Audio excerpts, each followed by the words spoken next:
Welcome everybody back into Nerd Sesh. As always, I'm Carson Breber, and alongside me is Logan Camden. And the Golden State Warriors just responded in about as resounding a fashion as is possible after, of course, dropping game one to the Lakers, come back and win game two by 30.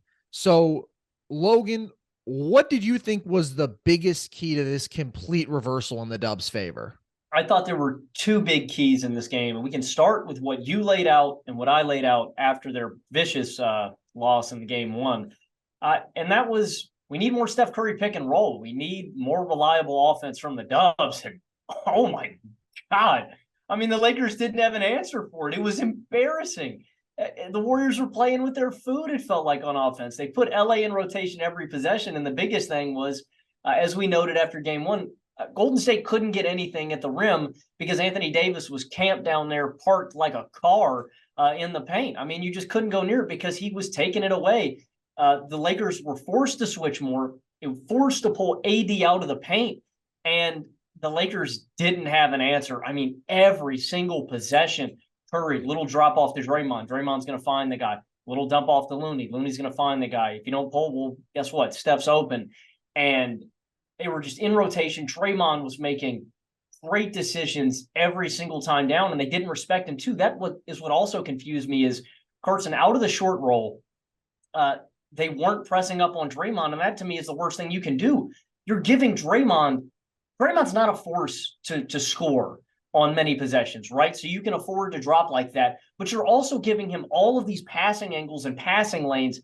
That's something I thought they should have taken away. And so what I think the Lakers need to do moving forward is play more like the Boston Celtics, and it may not work in your favor every time. Just switch it. Just switch everything, because what they were doing tonight wasn't working. And Anthony Davis, too, when he would get switched onto that shooter and they would commit to shooting, AD would still drop and give them that shot. When you're giving the Warriors jumpers, I mean, they're going to eat on you all day long. And the other thing that I thought Golden State did really well on the other end against LA offensively was just be more physical and tough with Anthony Davis. I mean, this is something to state obvious that's really broad in most basketball games, but it's hard to stop teams when you're not getting offense at the other end. It's hard to stop runs because they're able to get out in transition, and the Warriors are great playing fast. That's what they wanted to do in this game. They played out in transition. When the Lakers aren't getting buckets, they can play up tempo. And even when the Lakers did score, the Warriors were getting out and running. And so I think you need to stop trying to get Anthony Davis to initiate from the elbow in the perimeter, having him handle the rock. Give it to him on the low block if it's Draymond or if it's Looney. I mean, I'm just much more comfortable with Anthony Davis shooting a turnaround or a fade from the low block than having him shoot elbow jumpers all game. It's just not good offense.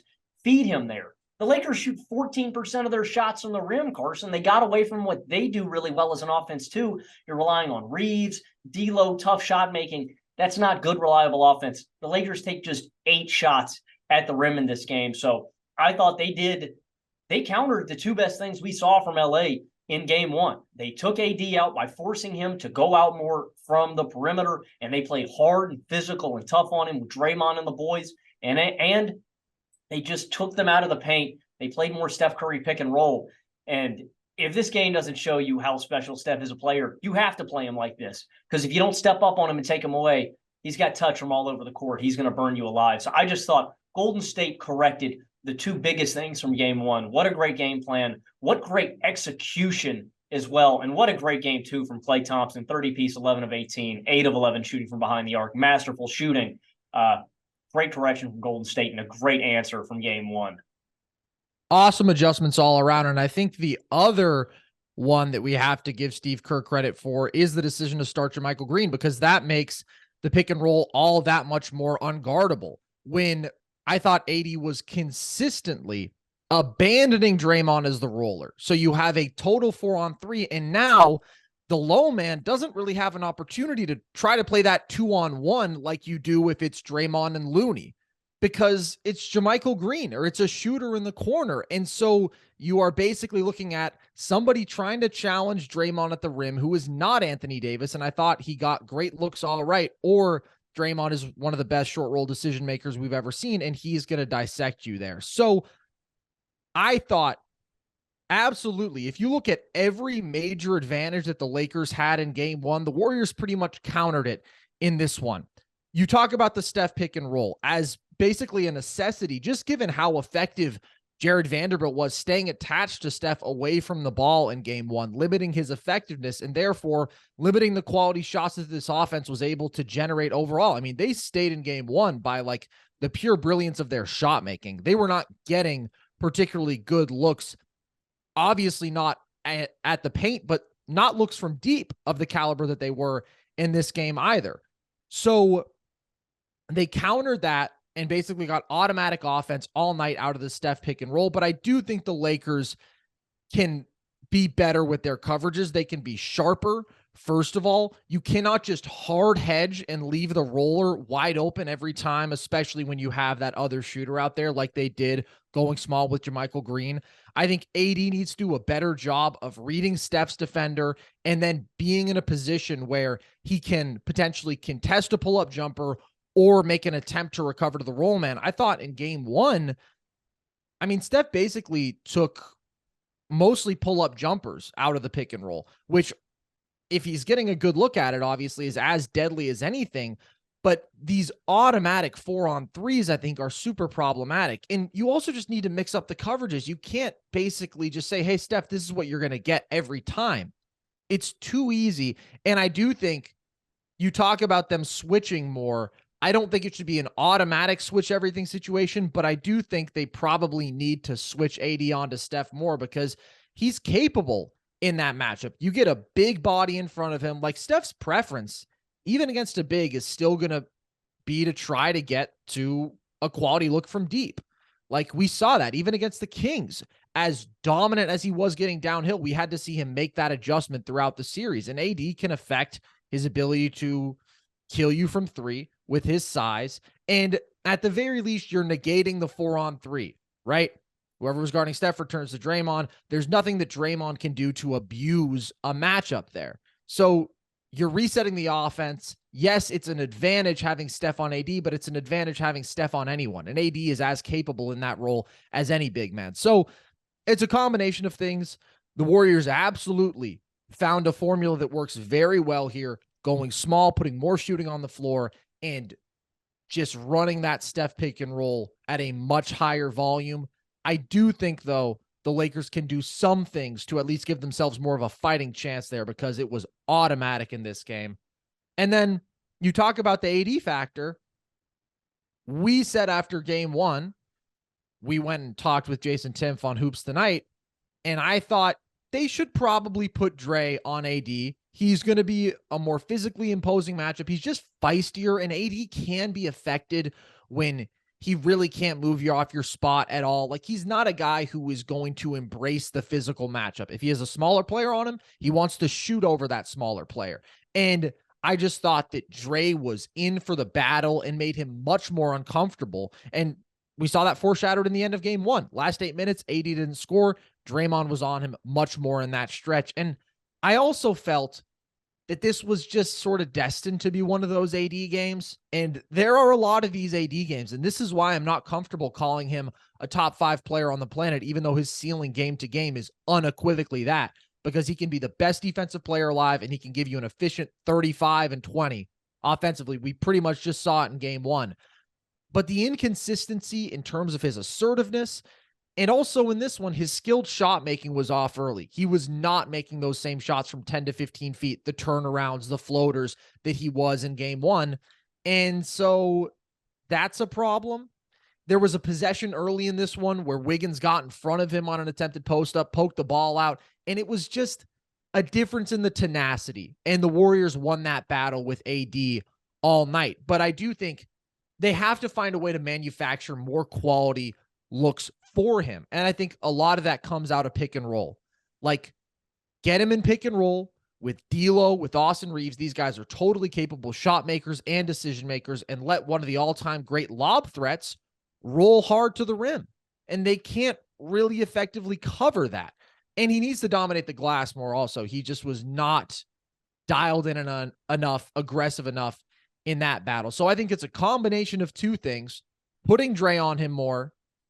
Obviously, his defensive impact was negated compared to game one because of what the Warriors did offensively. But for him, in terms of his scoring and offensive production, it is definitely in part, at least, a mindset thing. So the Warriors addressed how to deal with AD's dominant defense effectively. They addressed how to limit him offensively after he was dominant in game one, but then also just a couple of other factors that went firmly in LA's way in game one, then went the Warriors' way in game two, because it wasn't just AD who dominated the paint in game one. It was the Lakers guards consistently getting penetration, getting quality looks down there.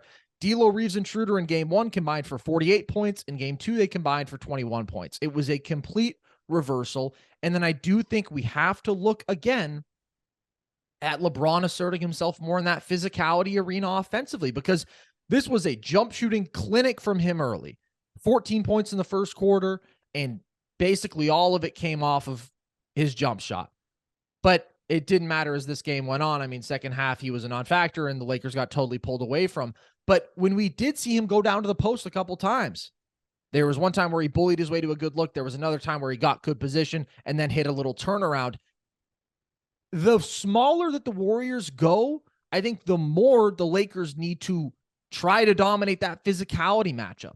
And in game one, they did. In game two, they did not. But the last deciding factor in this is that the Warriors made everything. I mean, they got much better looks, but it was unbelievable shot making. You mentioned Clay, who was due for one of these games after a couple of off nights, out of handoffs, off screens. If he had a sliver, he was going to shoot and he was going to score. The third quarter, the Dubs go 8 of 10 from deep. They're 21 of 42 overall in this game. So it's going to be tough to survive a shooting discrepancy like that. And the Lakers did in game one because they were so stellar defensively and they were so dominant physically offensively. But when they don't excel in those arenas, you can't really beat a vintage Dubs offensive game like this. No, not at all. And especially, like you said, when you're trying to play the Dubs style, they shoot a lot of threes in this game. And God bless Roy Hachimura for keeping him in this thing, man. Another great Hachimura game, man. He is nasty with his jump shot. And I wasn't particularly mad at LeBron for shying away, because I think Jason made a great point on the show when we were on the other night, is that LeBron's not a bad jump shooter. It's just night to night. And I thought, when his shot is falling, I don't mind LeBron settling for jump shots, because it's not settling at that point. He's found his rhythm, he's found his stroke, and he can hone in the rest of the game. So I wasn't mad at him for doing that, but I think you're exactly right, Carson. And these are drastic size mismatches that all lean in the Lakers' favor when you have a small Dubs lineup out there when you get to the rim.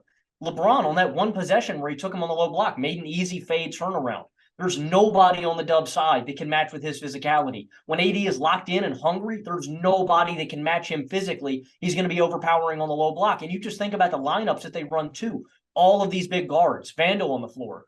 Inherently, when you get shots close to the rim, even if you miss it, it's going to be an offensive rebound that you can go up after. Then again, I think the Lakers still have that advantage inside. And so I think the rest of the series are exactly right.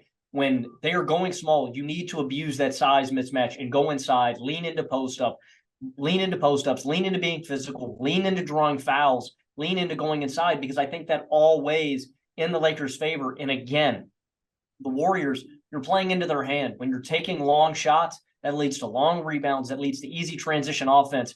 Going inside is just going to stop those runs that the Warriors were just so easily able to click in on. I think you're right. I don't think with the way the Warriors were shooting tonight, man, I don't know if there was any way that the Lakers are going to be able to pull it out, but I think there are ways that they can limit them moving forward. It just felt like a classic Dubs game, man. And that's something that you always have to be weary of too, dude, is the Warriors have that formula. And when that formula is clicking, it's going to be hard to stop. But I don't think the Lakers played a good defensive game. And they got away from what they did well. But they did their job, though, man. They stole one of these games on the road, Carson, and that is big moving forward. It wasn't a great defensive game from the Lakers, and I didn't think that they had the intensity that they did in game one, but the step pick and roll was special, and I do want to touch on it a bit more just because I felt like I focused more on the Draymond short roll, but Steph did a phenomenal job, not just of getting the ball to Draymond as a short roller and allowing him to dissect, but dissecting himself when he was facing multiple defenders. And I thought that there were spots in which he got downhill and then found Looney in the dunker spot or created a look for a shooter. Like, he was just consistently of the mindset that I am going to facilitate, I am going to create quality looks for my teammates. I mean, I don't even remember when Steph took his 10th shot. It was late into this game, but he had 7 assists plenty early and a bunch more hockey assists. So he was phenomenal in this one. And obviously it's not going to be like the ultimate box score game from him, but it's obvious that he completely shaped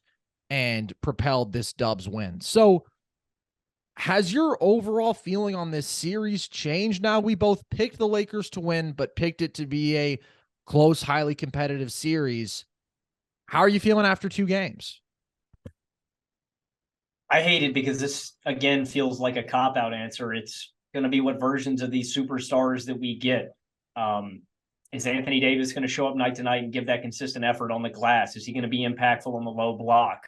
Is LeBron going to take over at some point in the series and completely control the game? No, it hasn't. I picked Lakers in 7. I think I'm going to stick with that. But the Lakers are going to need to make some major defensive adjustments. And I just think that if the one advantage that the Lakers had in this series was getting downhill and getting easy shots at the rim. And I just don't know how you completely limit the Steph pick and roll. Every possession, if they come down there and they go with this pick and roll, I just think it's going to create an equal amount of offense on the other end. You know what I mean? Like, I'm going to tentatively stick with Lakers in 7, but it's a toss-up, man. I really think it comes down to the play that we get from these superstars. If LeBron flips that switch and turns it on, if Anthony Davis is the beast that we expect Anthony Davis to be, or if Steph Curry takes it up a notch and still plays like the best player in this series, because I think he has been through 2 games. I'm sorry, because that feels like a cop-out answer to this question, but I really do feel like it's the play that we get out of these superstars, and it could go either way. I think that you're right to diagnose that as a key. And the reality is that the Warriors solved everything that went wrong in game 1. They basically corrected every disadvantage that they were at as well as they could, and they started to exploit what they could with the Lakers. And now it's the Lakers' turn to try to counter that, to weaponize their size and physicality advantages as much as they can. And I do think you have to look to LeBron and AD as leading that charge, because those are the 2 bulls, man. Those are the 2 guys who are supposed to be able to give you 15 a night each in the paint. But they got to do that. They have to attack consistently. And again, it was an off night for some of their secondary creators too. Those guys are going to come and go. I do think that they are overall a very capable guard core with Russell and Reeves and Schroeder. But those guys have to be more aggressive getting into that painted area as well. So I don't know that this is enough for me to change my series pick, because I thought game 1, the Lakers clearly looked better. Obviously, it ended up being very close at the end, but that was thanks to a little bit of a late game collapse, which we know they are prone to. But they dominated that game physically, and so they were up 15 late for a reason. This game, the Dubs looked much, much better. But I do think that the Lakers are probably the still more complete team. And I think having stolen one on the road, they should probably win. Let's talk about the other game that we've seen in these last 2 days, which was also an absolute blowout.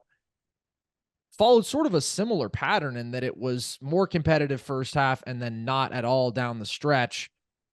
What did you take away from the Celtics just trouncing the Sixers, Logan? I mean, I focused this majorly on a Philly perspective. I thought a big difference from game 1 that we saw in this was Joel Embiid taking away the paint. And I first want to give him credit for that. Embiid racks up 5 blocks. The Celtics attempted 36% of their shots at the rim in game 1. That was 26 attempts at a near 85% clip. They absolutely abused the paint. They were getting downhill at will. In game 2, the Celtics attempt just 18% of their shots at the rim. That's only 13 attempts, and they only produced at a 62% clip. So I want to first by giving Embiid credit there, because I thought he looked good. in that way. But on the Sixers side of this offensively, the only good offensive we got from Philadelphia was in transition. They had an offensive rating of 143 there, but in the half court, it was abysmal. They have an offensive rating of 77.6. Basically, they were the Milwaukee Bucks in the clutch. Cool. It was a very bad showing from Philly in the half court. And so I just ask a couple questions. I want to get your answer on both of these two, Carson. One, how can Embiid be more effective offensively in this series? And what can they do differently to manufacture reliable offense? I think that's what we need to focus on. Embiid, in my opinion, was clearly hampered by that knee injury. He looks uncomfortable. I thought I didn't like that one time, him falling down from Grant Williams. I'm going to give him the benefit of the doubt on that, Carson. I'm going to hope it was him just like getting off balance a little bit and falling, but credit to him because he got up and down the court really well. And I was concerned with that, but I don't think he was fully comfortable. And I think he is. I still don't think he's 100%. I think this is like 80 to 85% Embiid. Either way, I think with all of these Celtics defenders, I think it's going to be hard for Embiid to be effective offensively. I think it's going to be hard for him to initiate from the low block because of how Boston's playing him. Two Celtic defenders at any time are helping off of their men to be off of Embiid. So they can do this because on the weak side, they don't respect PJ Tucker. If he takes a three-pointer from the corner, so what? But they're not going to close out hard either because he can attack those closeouts really well. So they can help off that side too. Tucker's also only taken 1 3 in 2 games, and he passed up a ton of open looks, in my opinion, in this game. Embiid also cannot initiate from the perimeter. His handle is just not good enough to. So if they don't change anything schematically, that's Philly offensively, I think we need to see a dominant shooting series from Embiid for him to be really effective. I think we need to see a dominant shooting series from the Sixers as a whole to be effective. They shoot 6 of 30 from the perimeter in this game, 4 of 21 when their starters were out there. Harden goes 0 of 6 from deep, 2 of 14 from the field. And when you're missing a lot of threes, it leads to really easy transition offense on the other end of the floor for the Celtics. So what can this core do differently to manufacture offense? I think one, Carson, you either lean into the skid and you force the Celtics to double team and beat on the low block and just cross your fingers that he can dissect the defense as a facilitator. Or I think you turn to Maxey as a primary initiator when Harden is struggling. I know Maxey is also prone to having his bad lulls offensively, but he's harder to guard. I think he's more effective at getting downhill. And I think you have to run more pick and roll with both of these guys.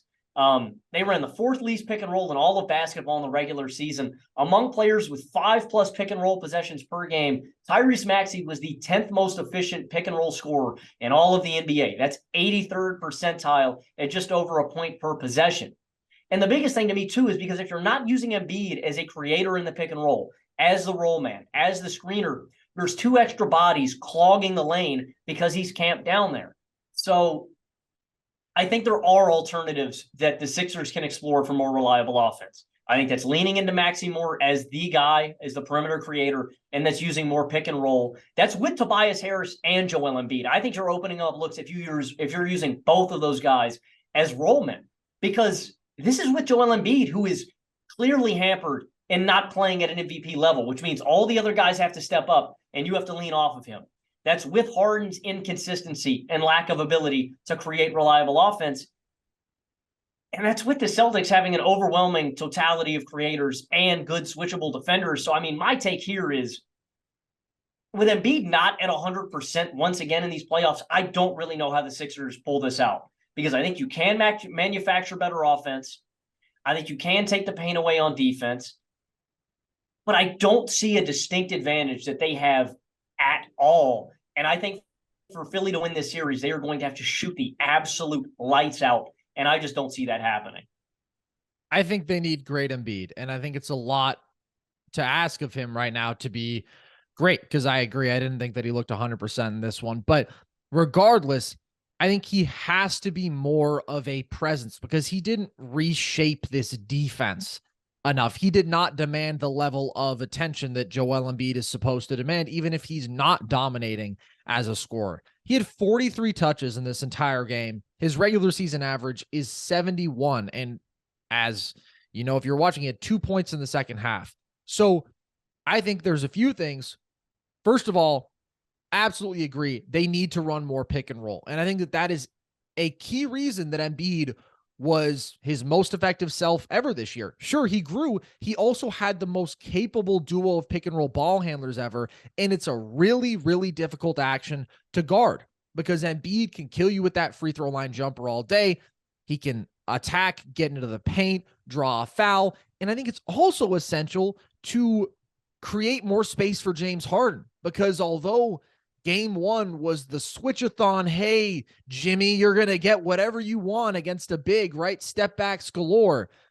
This game, we saw Marcus Smart fighting more to stay in that matchup, and I thought that made Harden less comfortable, and he struggled a lot more overall. Had lots of trouble finishing inside, too, and he was able to draw some foul calls, but he also got stripped a few times where he's not really putting up a legitimate shot attempt. He's basically foul baiting, and he doesn't get the call. So I think they need to create more space for Harden. I think they need to create more space for Embiid.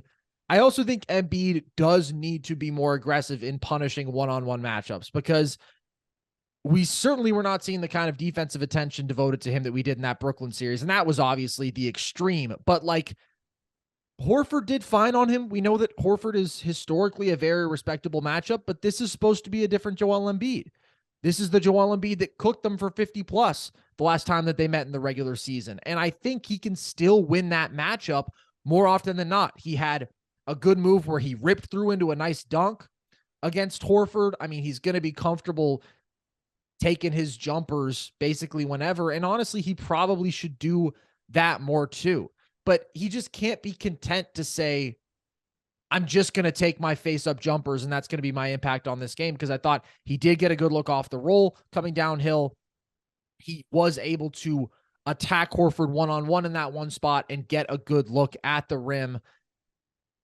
But this was a slog, and the problem is that outside of these two, who both had very bad games, it's a stagnant offense.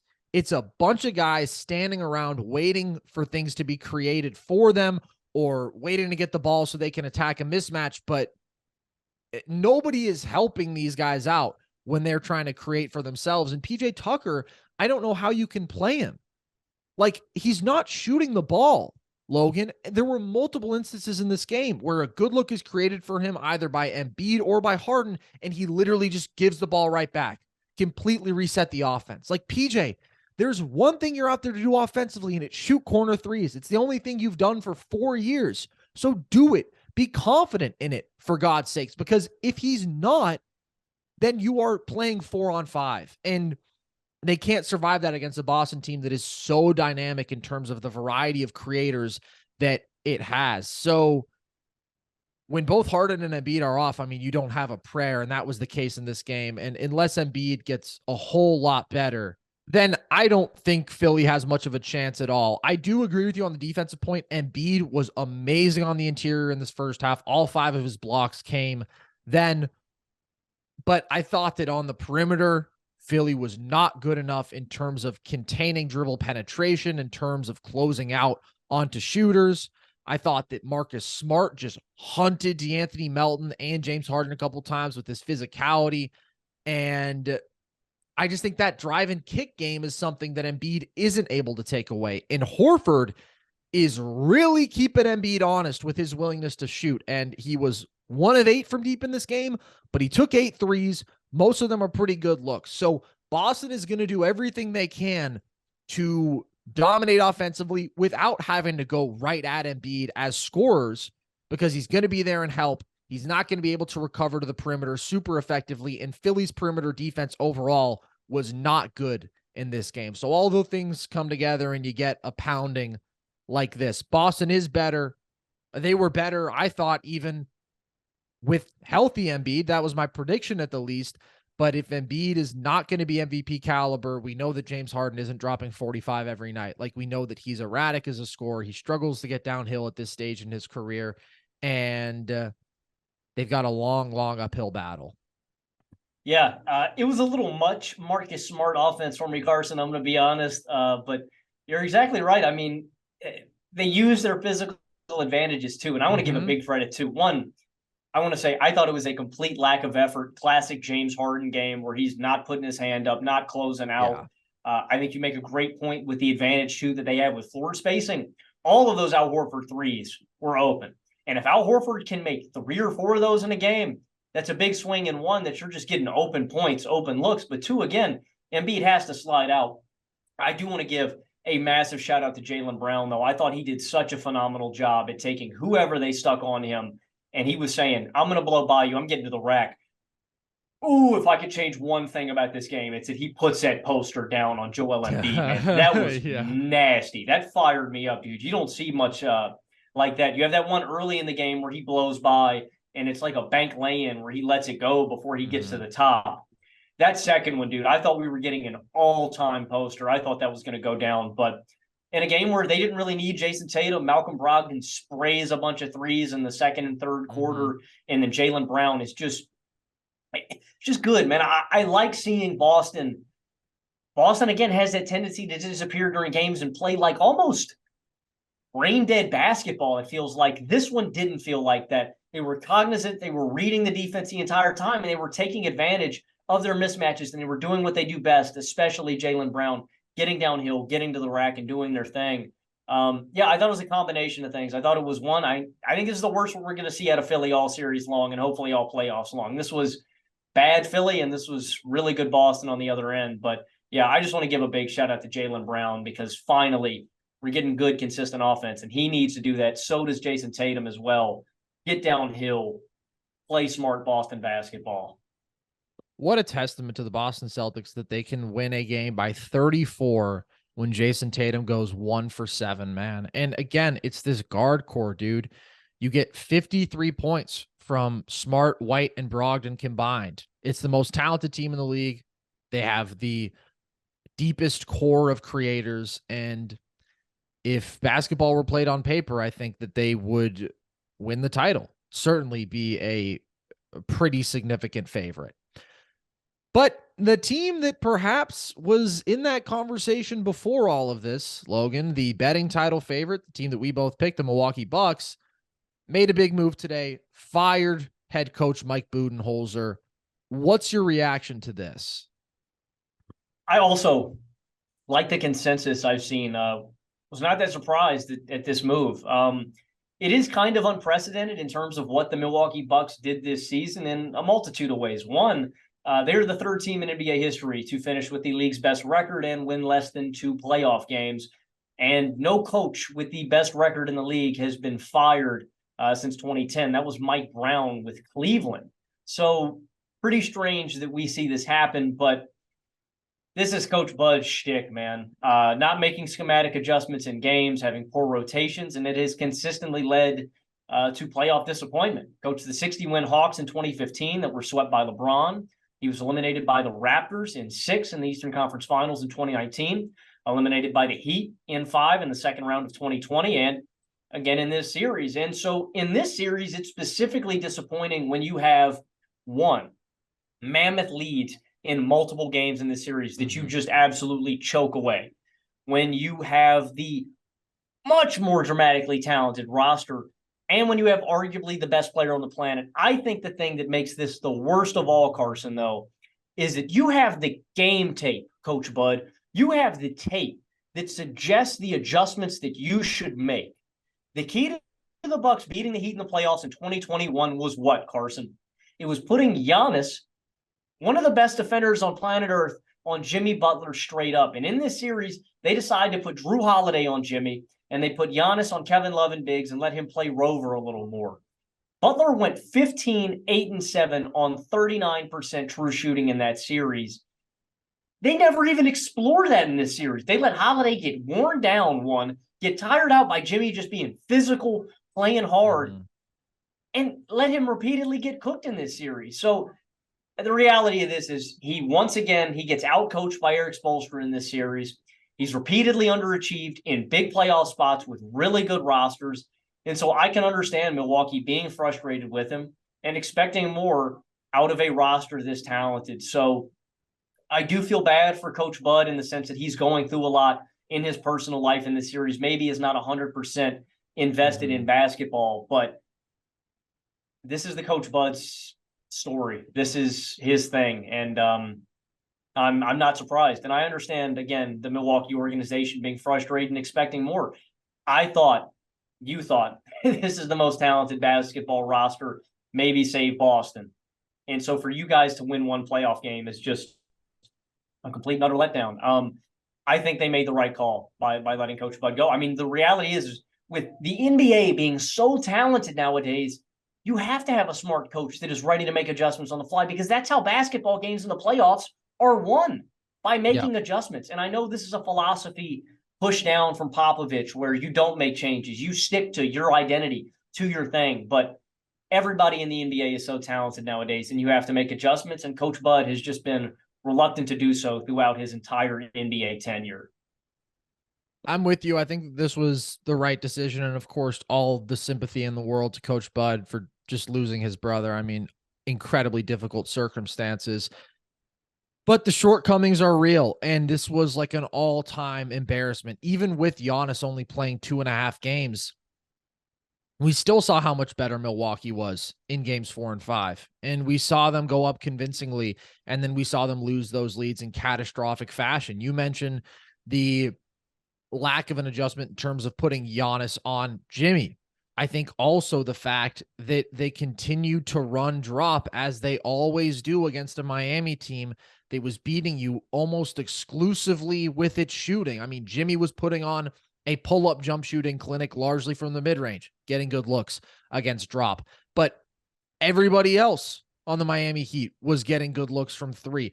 Also, Giannis in his rover role, I thought, conceded some good looks from three over helping. So it was just like across the board, this team is beating you in one way, and you're playing right into that hand. And I also thought, as we talked about right after this game, the clutch offensive approach was incredibly ill-devised. Like to just keep going Giannis post-up. Oh, Bam's stifling him. Well, what if we go another Giannis post-up? Oh, he drew a foul. Well, unfortunately, he missed both free throws. Like in those situations, when it comes to crunch time, go to your big-time shot maker. Go to the Middleton Giannis pick and roll where you can still weaponize Giannis's athleticism, but you have a more capable shot maker alongside him, facilitating things. And you mentioned half-court Philly looking like clutch Milwaukee, 77 offensive rating in those last two games in the clutch.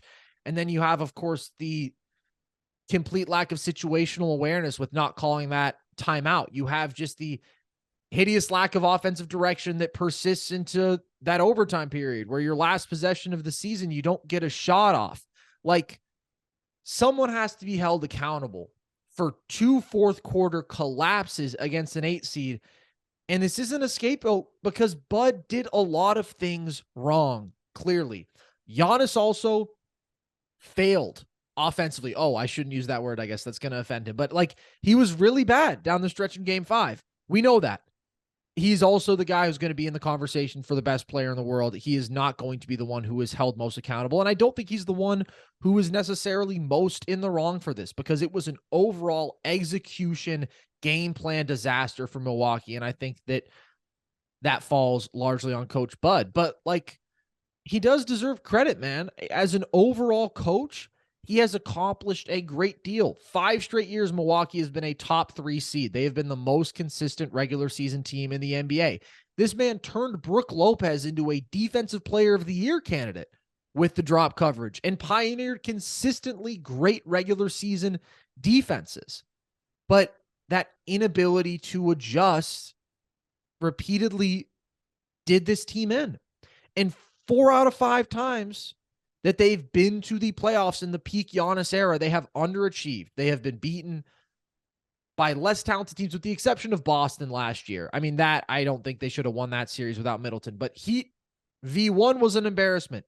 Heat V2 was an embarrassment with a lot of the same things letting them down. Lack of offensive identity outside of brute Giannis against a team that was building the wall on him, let them down, and conceding a lot of good looks from 3 to what was a great 3-point shooting team, that 2020 Miami squad. And then against Toronto, he got completely out-schemed, I thought, by Nick Nurse. And that's the other reason that this makes sense is Nick Nurse is available.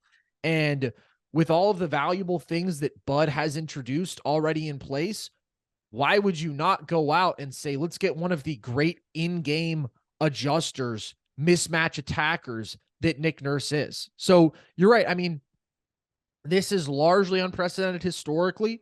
Like you can really think off the top of your head about the guys who won a championship and then were fired with that core still in place. We just saw it with Frank Vogel, actually, but that was after 2 disastrous seasons, like top to bottom disastrous seasons. But before that, you got to go back to Larry Brown after the 2005 seasons with the Pistons, who didn't get fired because of basketball. He was a difficult guy, and the organization had enough. And then before that, I think you go back to Paul Westhead in 1982, who, guess what? Magic was fed up with. And you're not going to choose Paul Westhead over Magic Johnson. And then you walk into Pat Riley, and that goes pretty well. So those are guys who caused problems, or in the case of Frank Vogel, had just a disastrous tenure after that championship. Bud is not there. So it is going against some precedents, but I think the building frustration with these same issues and just the humiliation of this one series, it makes sense. And I do think they can move forward and improve with a fresh perspective, with a guy who is more capable of winning those chess matches and out coaching the other guy in those big time playoff environments. So Coach Bud's going to find a job, and he's probably going to make some team better. Like, he obviously can institute a lot of valuable things that help you play very good regular season basketball. And he got this team a title. So it was a title in which they definitely had the door flung wide open for them with the Harden and Kyrie injuries. And then it was the Hawks in the conference finals. And I think they were a more talented, better team than the Suns, but they won the title. And that is something that only so many coaches throughout NBA history can say. All right. That's going to do it for us here today, guys. Only a couple games to talk about, of course, but we will be back in a few to talk about a more packed weekend of basketball. So if you enjoyed, then appreciate you guys listening. You can find the pod on all audio platforms, and you can watch us on the Volume YouTube channel. Of course, extremely excited and proud to be part of the Volume as of a little over a week ago now. So very, very happy to be here. You guys can follow us across social media: TikTok @NerdSesh, Instagram, same handle, Twitter @nerd_sesh. And as always, appreciate you guys. I've been Carson Breber. I have been Logan Camden. And this was Nerd Sesh.